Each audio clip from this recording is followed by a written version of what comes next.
C'est le tout premier engin spatial développé par un pays arabe à mettre le cap sur Mars. La sonde Hope, conçue par les Émirats arabes unis, sera lancée depuis le Japon ce soir. Le début d'un périple de 7 mois dans l'orbite de notre planète voisine. Mais pour cela, il faudra d'abord réussir une phase délicate, comme l'explique le directeur de la mission Emirates Mars. Les gens pensent que le lancement de la sonde est le moment le plus important. Je réponds que non.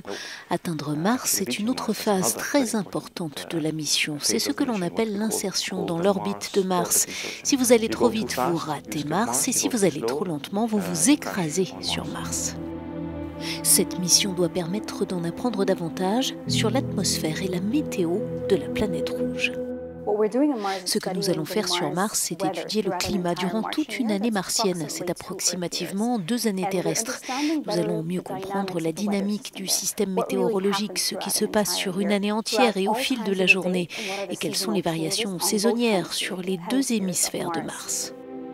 Les réponses à ces questions sont très attendues par la communauté scientifique en Europe, aux États-Unis et au-delà, car elles permettront sans doute de comprendre pourquoi le climat de la planète a évolué aussi radicalement. Nous savons que Mars avait une atmosphère beaucoup plus épaisse dans le passé, il y faisait aussi beaucoup plus chaud, il y avait de l'eau à l'état liquide à la surface.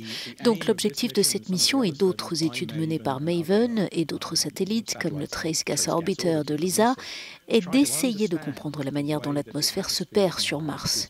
Il ne s'agit pas seulement de fanfaronner, de dire nous sommes allés sur Mars, il s'agit de servir la science, ce qui est très bien. Le lancement de la sonde Hope intervient au cours d'un mois très chargé pour l'exploration martienne. La NASA s'apprête à lancer une mission pour installer un robot et un drone sur la planète, et la Chine est censée lancer elle aussi sa toute première mission sur Mars en juillet.